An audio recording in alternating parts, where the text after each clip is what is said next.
जय भीम दोस्तों। आज मैं आपसे बात करूंगा लॉन्ग टर्म इन्वेस्टमेंट के बारे में।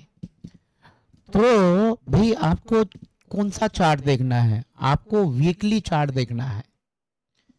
यह जो कैंडल है यह 1 वीक का कैंडल है कि एक वीक में भाव कितना ऊपर गया और कितना नीचे गया। ठीक है।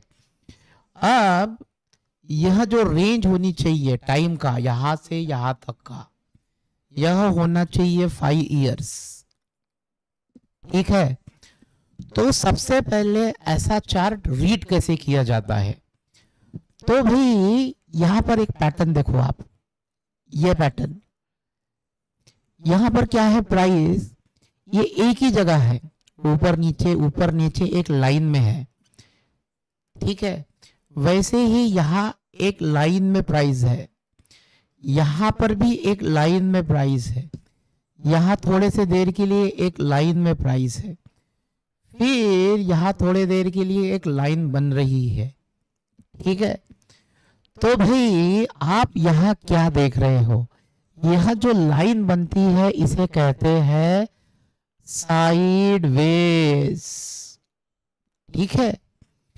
इसके बाद अगर यह 2020 में यह शेयर प्राइस जब मार्केट गिरा था तो इसे कहते हैं मार्केट डाउन जाना। ठीक है।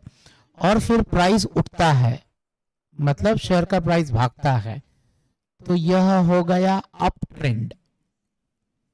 ठीक हो गया। यह हो गया डाउन ट्रेंड और यह हो गया अप ट्रेंड। ठीक है। तो यह बड़े एक अच्छी कंपनी का शेयर है। तो आप देख रहे हो यह साइडवेज है, दुनिया में कुछ हलचल मची तो यह गिर गया, फिर यह उठना चालू हुआ, यहां थोड़ा सा कंसोलिडेट किया, फिर यह उठ गया, यहां थोड़ा कंसोलिडेट है वो हुआ, बट यूक्रेन वॉर के कारण भैया यह गिर गया और यह हाइडनबर्ग के कारण यह डाउनवर्ड आ गया, डाउन ट्रेंड में आ गया। ठीक है। तो इसका मतलब है जब भी कुछ हलचल होती है ये अप ट्रेंड डाउन ट्रेंड चलता रहेगा। और अगर हलचल नहीं है, कोई बड़ी हलचल नहीं है, तो शेयर मार्केट में एक रूल है 10 से 15% करेक्शन। भैया यह जो ऊपर से है यहां से करीब करीब 15% करेक्शन आते रहते हैं। ठीक है। तो भाई जो अच्छे शेयर है आपको कब खरीदनी चाहिए? जब वह साइडवेज में हो, यहां आप एंट्री ले सकते हो और यहां एंट्री ले सकते हो। ठीक है। तो लॉन्ग टर्म इन्वेस्टमेंट में ऐसा कोई बात नहीं है कि अब यह भैया भाव तो बहुत बढ़ गए, अब मैं खरीदूं या नहीं खरीदूं। अगर आपको कम से कम 5 साल 10 साल के लिए इन्वेस्टमेंट आपका हॉरिजॉन है, या मान लो 3 साल का ही आपका इन्वेस्टमेंट हॉरिजॉन है, 3 साल के लिए या कम से कम 4 साल के लिए खरीदना है, तो आप कहीं पे भी खरीद सकते हो। यहां भी खरीद सकते हो, यहां भी खरीद सकते हो, जो भी बहुत हाई है। लेकिन आपकी स्ट्रेटेजी क्या होनी चाहिए? मान लो आपको 1 लाख रुपए इस शेयर में इन्वेस्ट करना है, तो सबसे पहले क्या करो भाई, 25,000 रुपए। ठीक है। 25,000 रुपए के शेयर सबसे पहले यहां खरीद लो। 1-2 महीना रुक जाओ। अगर यह नीचे आ जाते हैं यहां पर, मान लो यह नीचे आ गए शेयर यहां पर, तो यहां पर आप एवरेज कर सकते हो। ठीक है। अब एक रूल देखो, शेयर नीचे आके कितना आएंगे। तो मैं क्या करूंगा, यहां पे जैसे यहां पर यूक्रेन वॉर हुआ तो यहां से शेयर नीचे कितना आएगा, तो भैया मैक्सिमम कितना आ सकता है, यह साइडवेज से एक लाइन कर दो, खींच दो भैया, इस लाइन तक मैक्सिमम नीचे आ सकता है। ठीक है। पहला, अगर यह लाइन टूटी तो इस लाइन पे आ सकता है, और यह भी अगर टूट गया तो यह तीसरी बार आ सकता है। तो यूक्रेन वॉर के वक्त क्या हो गया, इस लाइन के ऊपर ही यह शेयर बॉटम कर लिया। ठीक है। तो भाई अब यह बॉटम कर लिया तो मान लो ऐसा ही कोई इवेंट हो गया यहाँ पर, तो यहाँ से 10-15% करेक्शन हो गया, तो भैया कहाँ तक करेक्शन होगा? भैया यहाँ तक ज्यादा से ज्यादा करेक्शन यहाँ तक ही होगा, तो आप यहाँ 25,000 रुपए के और शेयर खरीद लो, ठीक है।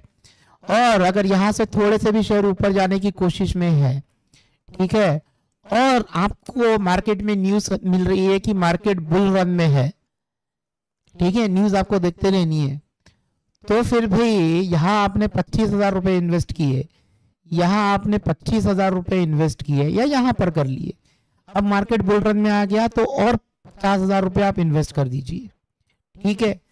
जैसे भाई मार्केट ये यहाँ से यहाँ भागा है, ठीक है, फिर थोड़ा सा गिर गया है और फिर मार्केट और भाग गया है, तो जैसे ही आपका टाइम पीरियड है 3 साल का प्राइम पीरियड, यह मार्केट ऊपर नीचे गिरते हुए यह अगर मान लो यह 2,500 रुपए पे है तो यह 4,000 रुपए पे पहुंच ही जाएगा, यानी आपको एक शेयर पे 1,500 रुपए का प्रॉफिट आप कमा सकते हो अगर शेयर अच्छा है तो, ठीक है ना, क्योंकि आप एवरेज कर रहे हो, नीचे भी खरीद रहे हो, ठीक है।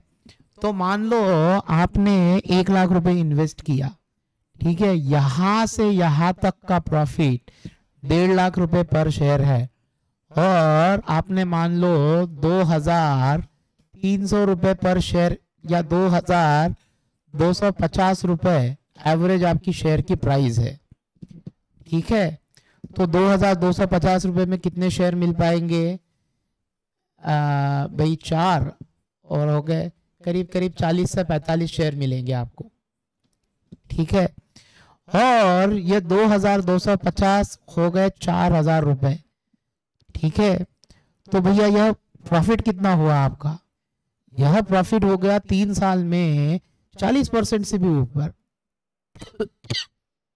ठीक है। तो भैया आप अगर 1 लाख रुपए लगा रहे हो और 40 से 50% प्रॉफिट मिल रहा है अगर आपको, ठीक है, तो यह आपके 1 लाख रुपए कितना हो गया? 1.5 लाख रुपए हो जाएंगे, ठीक है। तो भाई अगर आप बैंक में एफडी करते हो तो आपको 3 साल में कितना रिटर्न मिलेगा? 7%, 7%, 60%, 21,000 रुपए, ठीक है, 21,000 रुपीज। और यहाँ आप कितना कमा रहे हो? बैंक एफडी से डबल।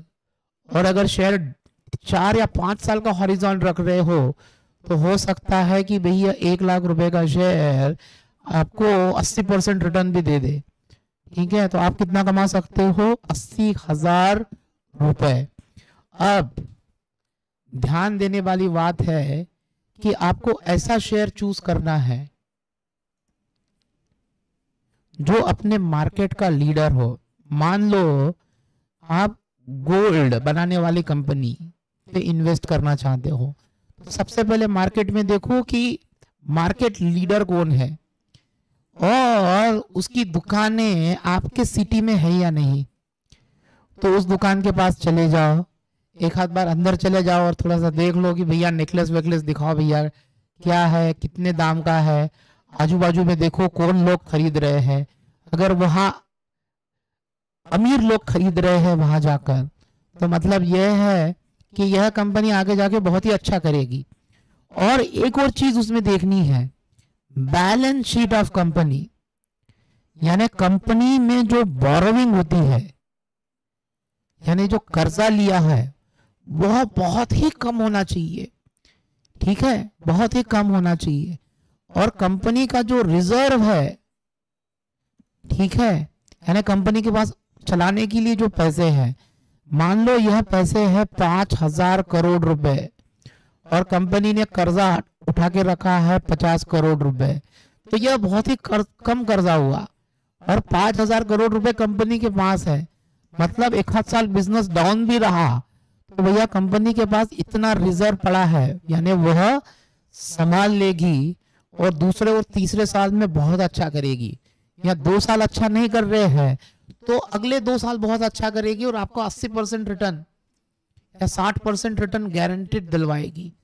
तो ऐसे कंपनी चूज करना है जिसका रिजर्व बहुत अच्छा हो, जो मार्केट लीडर हो अपने सेगमेंट में, और जिसपे ऊपर कर्जा ज्यादा ना हो, तो ऐसे स्टॉक में आपको लॉन्ग टर्म इन्वेस्ट कर सकते हो।